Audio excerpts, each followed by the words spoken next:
All right, just waiting for this to go live, my friends. How's it going today? We're almost there. We are here. Welcome back to another live session. Happy New Year. Thanks for tuning into the last live session of the year. Today, we're going to talk about olfaction, and that is your sense of smell. And as many of you know, I recently got exposed to the novel human coronavirus, and one of the symptoms that led me to encouraged me to get my antibodies tested was a really delayed sense of smell, loss of sense of smell. It occurred, about a week and a half after my primary symptoms, which were about 36 to 48 hours of some malaise and some muscle aches and nasal congestion. So when my sense of smell was muted, I thought that was from a common cold. Lo and behold, it was from actually this novel virus, and I got my antibodies tested, and I shared all that with you. Now, the point of this video is so many people are still suffering months and months after infection where they're unable to smell. And I wanted to share some science with you about why that might be a clue as to spur or spark more lifestyle change and to double down on diet and lifestyle change to prevent mild cognitive impairment. Because here's what the science actually shows. And I have a ton of literature that we're going to dive into here in just a moment. The science has shown for quite some time that early loss of smell, it's a preclinical characteristic or feature of mild cognitive impairment of Alzheimer's and dementia.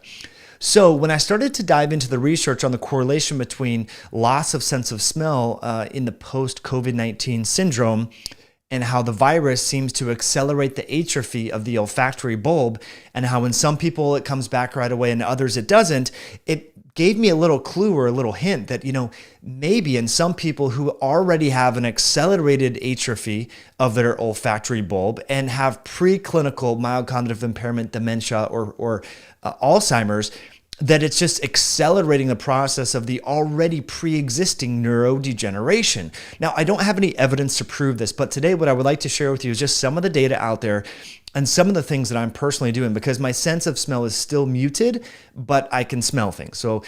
But I know some people in my neighborhood that got infected in March, okay? Because remember, this virus, actually, many of the first cases started just less than a mile from my house at a nursing home here in Kirkland, Washington. So this thing was seeded early, and quite a few people in my neighborhood who got infected in March still to this day, and I'm speaking to you, the 30th, I believe it is, of December, they still can't smell. And now, bless their hearts, some of these people, I don't think they exercise or do any lifestyle, good diet and all that. So I started to wonder, what is the differentiating factor? And we're going to unpack that today. So first of all, I'm grateful that you're here. Let's dive into some of the studies.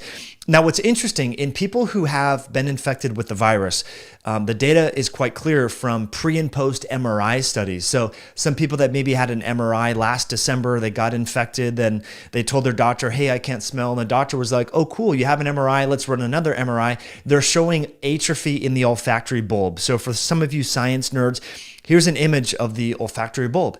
Now, if you would like to go back to another episode that we did with Lou Lim, PhD, over at V-Light, I'll link that below. That was a really good interview when we talked all about loss of sense of smell and the olfactory bulb and how that precedes mild cognitive impairment. But since some of you are just now coming on, here's some news that actually you may not know about, just a small little sidestep. Hold that thought on olfaction. We know that the new dietary guidelines were just released yesterday based upon sound science. So here's what the government thinks you should have for a snack.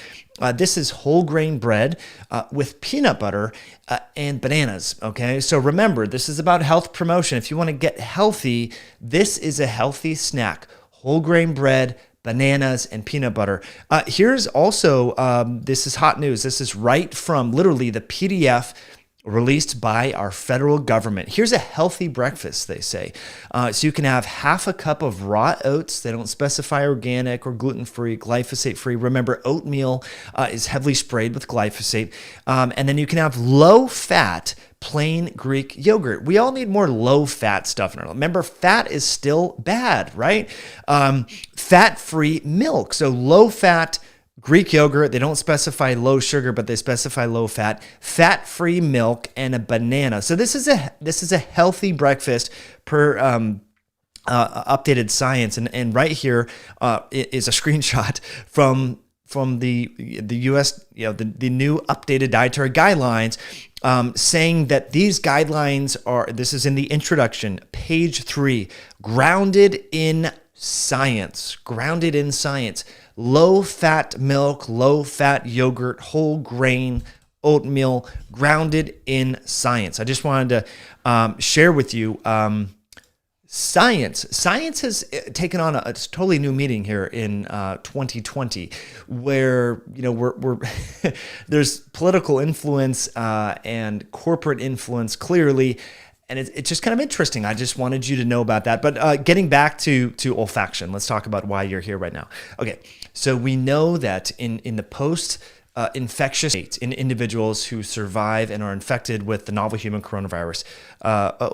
There we go. All right, here we go. Sorry about that. I was covered. Let me just, I got a little sidetracked here. I don't know why this thing keeps going back to that. I'm going to go to a new slide here.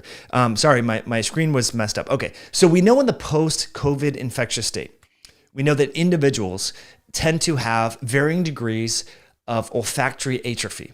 Now, the point of talking about this is because there is also a connection between olfactory bulb atrophy and neurodegenerative disorders. And I have a hypothesis. I'm just presenting this here on the 30th of December.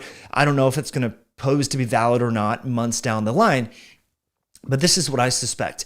People that have already experiencing and have some sort of preclinical mild cognitive impairment or dementia or Alzheimer's, who already have an atrophied olfactory bulb as part of that neuropathology, might experience even more exacerbated atrophy in the post-COVID-19 syndrome. What are your thoughts on that? Again, this is the first time that I've ever heard this. I'm putting 2 and 2 together by reading. Some of you might call me crazy. Some of you might say, oh, Mike, who are you to say these things? But maybe in 6 months, we'll actually know some data here, because I'm going to share with you a litany, a dossier of papers that have clearly showed that, guess what? Olfactory bulb atrophy is linked with neurocognitive decline. So personally, I played football growing up. My brothers and I had 2 older siblings, 2 older stepbrothers, and my younger brother. We would box all the time when I was like 9 years old, 10 years old. We beat each other up. I got in so many fights, played football in high school and stuff, hit my head so many times. And it's interesting. So, I still have a muted sense of smell. And so I'm concerned about that, because I'm like, well, what if, my olfactory bulb is already, started to notice some atrophy and this and that. So I'm doing some things about that. So here's some tips you might want to just write down. Photobiomodulation. So this is a way to sort of wake up the olfactory bulb. And so the V light is something that, unbeknownst to me, that I would end up getting this silly virus. I bought this unit a few years ago, and basically it shines a red light into your nose, and it kind of wakes up the olfactory bulb and helps with the default mode network in your brain. Some other things, obviously, you can do is exercise to improve brain-derived neurotrophic factor. So this is a way to help to kind of induce autophagy within the brain cells, increase the fertilizer within your brain known as BDNF, brain-derived neurotrophic factor. So exercise is a great thing.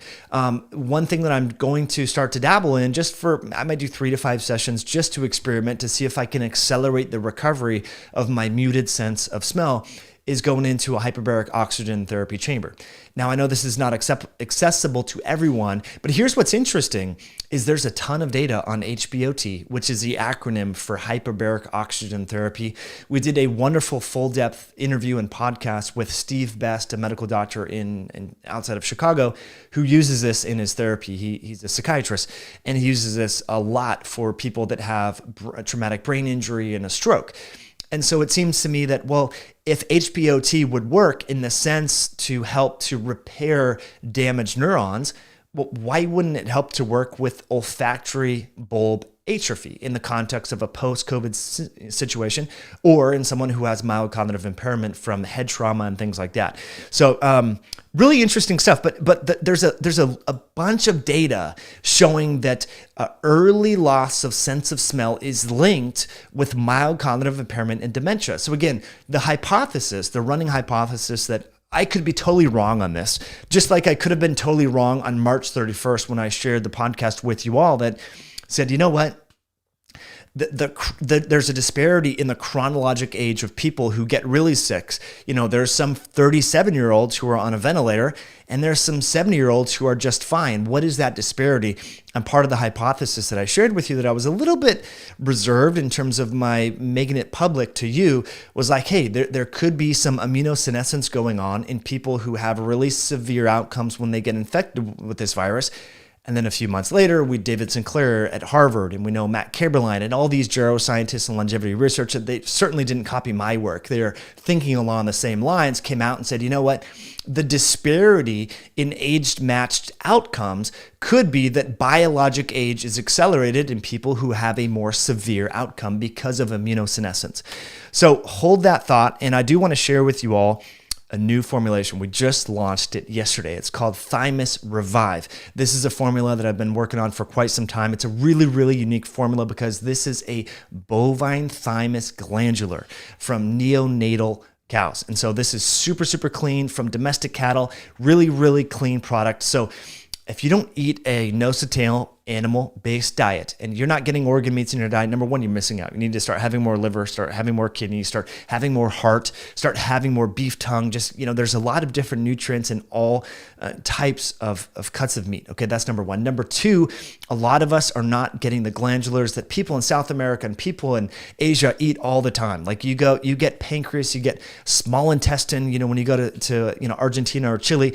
And so we humans have depended upon the organs of animals. Now, a lot of us are more susceptible to getting ill because our thymus gland has atrophied. And so that's what this product is designed to help you do, is to help restore and revitalize your thymus gland, which is really, really essential because this is where many of your immune cells originate. So you can check this out over on our website, myosciencewithanx.com. The product is Thymus Revive. You can use a coupon code podcast at checkout. Again, that's Thymus Revive over on our website, myoscience.com. That's myoscience.com.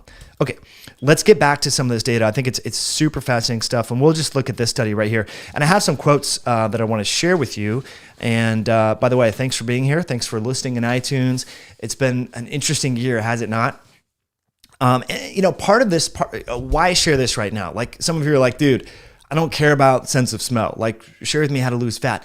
A lot of you are going to be around family, maybe for New Year's, where you recently were with family, or you're going to talk with your parents on Zoom or something like that. Start to pay attention to loss of smell and understand that it could be a preclinical future of cognitive decline. So we just want to make that connection. Okay, so here is what some quotes that we're going to sort of talk about here. Many studies strongly suggest that olfactory bulb volume is a marker for olfactory function in general, and the volume of the olfactory bulb represents preclinical neurodegenerative disease trajectory. So several studies have actually looked, and here again, if you're watching this, you're like, what is the olfactory bulb? Like, this is just a collection of neuronal cells that are able to sense of smell and relay those chemical messages. I mean, it's kind of fascinating, right? That your brain can translate and transmute smells into perceptible, and they're linked with feelings and emotions, and they go into your amygdala and hippocampus and all of that. And so what's kind of interesting about this is if we atrophy this little neuronal organ is atrophied and it's not sending signals to the amygdala and the hippocampus and the hypothalamus and all of these brain centers, what is that doing to the whole neuronal network of the brain? It's like shutting off your water, right, in your house. Like, yeah, you need water for drinking, but you also need it for your toilet, for your hot water heater, to do the laundry. So it's like, I don't know. This to me is kind of interesting. And again, the correlation between olfactory bulb atrophy and all these other, neurodegenerative diseases, what the science certainly does not show at this time is what's the chicken or the egg. Is olfactory bulb dysfunction or decline, is that a future? Is that a bystander, or is this upstream? Again, the data, let me just read to you this data. Persons with mild cognitive impairment who convert to Alzheimer's disease typically have more smell loss than patients who have mild cognitive impairment but don't convert to Alzheimer's disease. So, I mean, it's interesting. So, but the studies have actually shown and looked at this with biopsies and all of this. So anyway, don't underestimate and don't just brush off, oh, you can't smell. Pfft, who cares? It's no big deal. It is a big deal. It's linked with neurocognitive decline, okay? So don't brush it off. You want to do futures. You want to do things to improve it. So if you're just now coming on, a few things that we've talked about light therapy. You can get a Juve light or a red light and shine it up your nose. I've done that. It's a way to just get some of those, slow wave and red light, the near infrared and red spectrum, get it into your nose. So you can kind of potentially wake up those atrophied neurons. So that's one thing. You can use the V light, which is like this contraption that I can share with you in another video, which we've done 2 videos on the V light. We were in Canada and Toronto at their headquarters with Lou Lim, and we talked about part of how that works is by shining light in your nose and turning on the olfactory bulb. So this is what I'm doing as many of you know now, and I've said it already in this podcast, I got infected on the 28th of November. I noticed my loss of sense of smell was after my really mild sort of course of illness. This is the, residual symptom that I'm actually really concerned about because of its correlation with neurocognitive decline. And it makes me think, did I already have some maybe cognitive inflammation or neuroinflammation, that is, from early like head trauma and things like that I wasn't aware of. And this is just an early symptom of something that I need to pay more attention to, you see? So I think this is kind of interesting. And so hyperbaric oxygen therapy is another thing. I'm also taking high levels of omega-3 fats, or omega-3 Resolve over at Myoscience. Really great formulation. Omega-3s have been shown to be protective in the brain. What else? Exercise, obviously. Doing a lot of, I like to do inversions. This is another thing. So if you do a handstand against the wall and blood moves around, I think blood flows great. A ketogenic diet. We know that ketones, exogenous ketones, being in ketosis in general can really help to offer an additional fuel to the brain. So we know that there's some sort of glucose hypometabolism in people who have mild cognitive impairment and neurodegenerative brain disorders. So that's something else to sort of think about. But to me, I think this science is really interesting, and a lot of people don't know this. So I just wanted to share that with you. So that's what we have going on today, friends. And if you're just now hopping on, I do just want to remind you one more time about a new formulation called Thymus Revive. It's available over on our website at myoscience.com. Please check it out. It's a super, super cool formula, especially during the winter months. So let's get to some of your questions here. All right. Joshua Webb says, plus smell makes life fuller. Absolutely. It totally does. There's a lot of amazing things when it comes to smell that we should be concerned about. What else do we have here? Keith says, what works very well against the loss of smell is 3 times per day smell strong oils. You know what? So my wife has been doing that with her essential oils. She's really into essential oils, and found that was really effective. So here's what's super interesting, friends. Sorry, I'm just looking at your messages. What's really interesting about Deanna is she noticed, we don't know if she had COVID or not, because she just got her antibodies tested and they were negative. So you have 2 people that live in the same household. I'm younger than her by 7 years. I had more symptoms than her. She noticed that like my sense of smell is muted, but it came back really quick. So we're like, did she even have it or not? And her antibodies are negative. Like nothing makes sense. It's so insane. It's so crazy. I don't even know what to say. We're going to redo the antibodies. Maybe it's too early, but that doesn't make sense. Maybe she just had nasal congestion and associated it with coronavirus. I don't really know. But the good news is she didn't get any of her patients sick because she, in the period after, because we didn't know we were exposed, she was working, of course, wearing a mask and doing all these things. But no one that we know of has gotten sick. My daughter didn't get sick. Like it's just really interesting to sort of think about. But anyway, what else do we have here? So we have Create Synergies says rosemary is good. Tina says, I'm good with dairy, but no eggs or fish. All right. What other questions do we have here? Anyone doing anything fun on New Year's? Is anyone hanging out with friends on New Year's? Anyone doing anything? A lot of people are hunkering down. And yeah, I think that it's kind of this, what's known as this sunk cost bias. A lot of people have been distancing and all that for so long that they're like, what's one more week? I've already been doing this since March, so I know so many people are just like, no, I didn't do anything for Thanksgiving. I'm not doing anything for Christmas, not doing anything for New Year's. But it's like at some point you got to see someone, right? I mean, at least I do. That's just me personally. Hello from Manchester, Oshi. Thanks for being here. Joshua Webb, what's going on? We have Cynthia says, thanks, Mike. Hopefully you have a great New Year. Thank you. Hopefully you have a great New Year as well. Jack says, only nerds don't like the literature. Yeah, Jack, what's up with those people who don't like the literature? Kathy says, hello from Texas. Kathy, what's going on? We have Healthy Daryl says, I got it too last month. The only thing that altered me too was the loss of taste and smell. Other than that, I feel pretty good. A few weeks out and I got it back. Okay, so Daryl, that's great. But for any of you that don't have that are not getting it back quickly, don't just ignore it. Do the work. Do the work because you want to get your sense of smell back. It could be a sign or a future of other things to come. So Joshua Webb says, wonder if Metabolic Mondays helped. Yeah, Metabolic Mondays, absolutely. I believe because you're getting autophagy, you're getting that low glucose, that low insulin environment, all of that. So Metabolic Mondays are very, very helpful.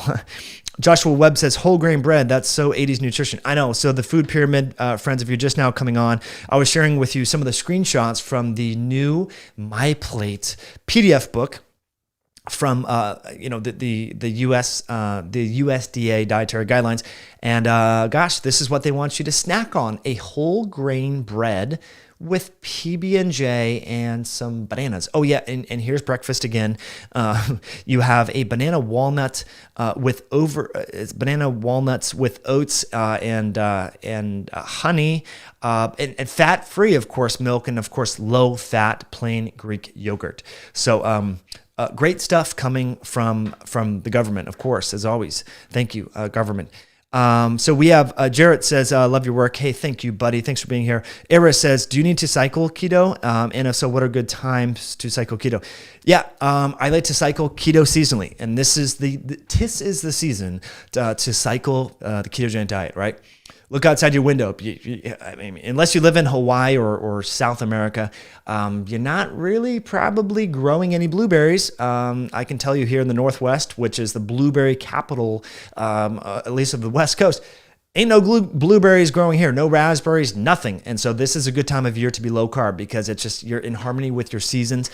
The science has only sort of elucidated this in hibernating animals, not so much humans, but we now know that in hibernating bears, that their metabolic physiology changes with the season. It changes with the season. Their microbiome changes with the season.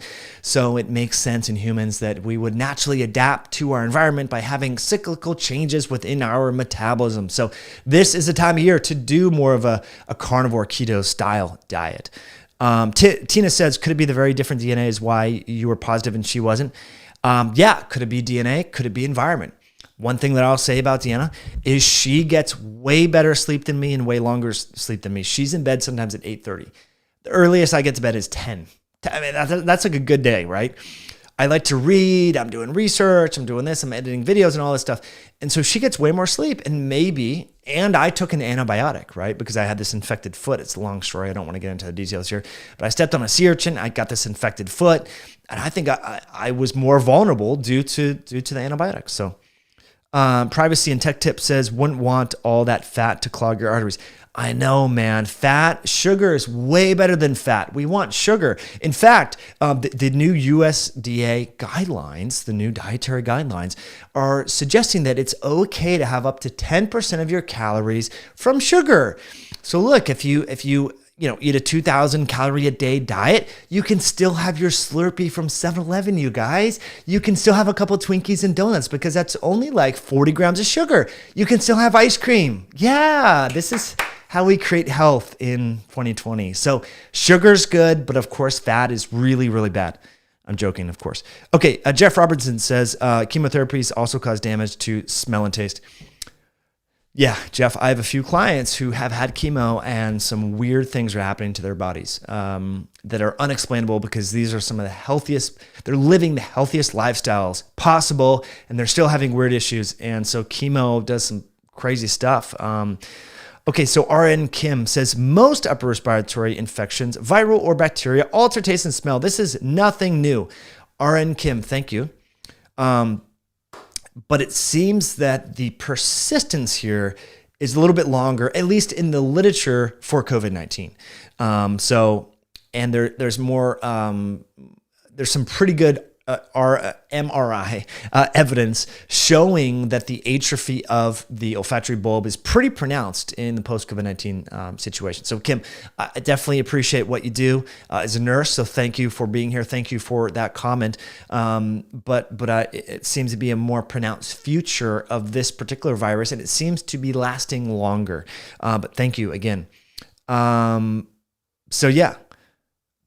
What else? Joshua Webb is, Joshua says, I've been staying up too late, talking politics, sadly, kind of catching up with me. I know, man. So there's a lot of political turmoil in the world, and it's easy to get sucked into it. I have chosen to stop paying attention to that stuff. As much as it is negatively impacting many of our lives, it's just, we all voted. We did what we could, and it's hard to change what's happened, right? I didn't vote for our governor here in Washington. He continues to close down gyms. I could get really pissed off. I do get pissed off about it, but staying up late and cursing people out on Twitter doesn't really help. So I try to do breath work and walk the dogs and do stuff like that. But I feel your pain there, Josh. So friends, as always, Happy New Year. Thank you for watching all the way to the end. If you're here right now on YouTube, please hit that like button. That just lets me know that I should do more sciencey, kind of nerdy sort of things like this. If you're over in iTunes, thank you for listening. And if you enjoyed it, you can leave us a little bit of feedback in iTunes. Hopefully you have a wonderful, healthy, happy new year. And we have a lot of great episodes coming to you down the pike. And we'll catch up with you all soon. Until then, be well. Bye now.